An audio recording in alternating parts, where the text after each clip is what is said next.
ಯಾಕೆ ರಾಯರು ನಮ್ಮೊಂದಿಗೆ ಇದ್ದಾರೆ ಅಂತ ನಾವು ಹೇಳ್ತೀವಂದ್ರೆ, ಈಗಲೂ ಕೂಡ ಪ್ರತಿದಿನ ರಾತ್ರಿ ಆ ಮಂತ್ರಾಲಯ ಅನ್ನುವಂತ ಪುಣ್ಯ ಕ್ಷೇತ್ರದಲ್ಲಿ, ಅಂದ್ರೆ ನಾವೆಲ್ಲರೂ ಕೂಡ ಏನು ಪ್ರೀತಿಯಿಂದ ಸ್ವರ್ಗಾಲಯ ಅಂತ ಕರಿತೀವಲ್ಲ, ಆ ಪುಣ್ಯ ಕ್ಷೇತ್ರದಲ್ಲಿ ರಾಯರ ದರ್ಶನ ಬೆಳಗ್ಗೆ ನಮ್ಗೆ ಬೇಗ ಸಿಗ್ಬೇಕು ಅಂತ ಒಂದಿನ ಮುಂಚಿತವಾಗಿ ಹೋಗಿ ದೇವಸ್ಥಾನದ ಆವರಣದಲ್ಲಿ ಏನು ಮಲಗಿರ್ತಾರಲ್ಲ ಭಕ್ತಾದಿಗಳು, ಅವರೆಲ್ಲರನ್ನೂ ಕೂಡ ರಾತ್ರಿಯ ಸಮಯದಲ್ಲಿ ಬಂದು ರಾಯರು ವೀಕ್ಷಣೆ ಮಾಡ್ತಾರಂತೆ.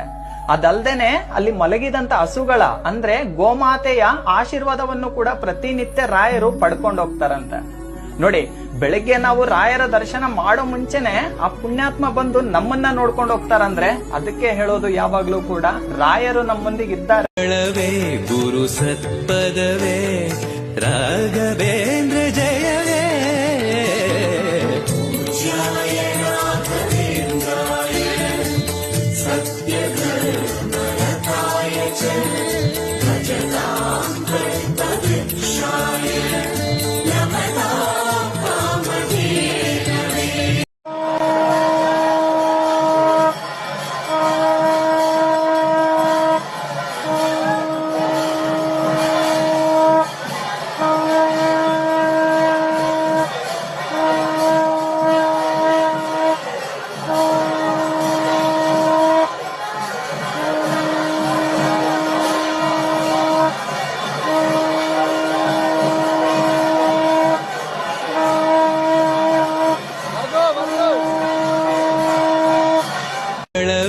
ಗುರು ಸತ್ಪದವೇ ರಾಘವೇ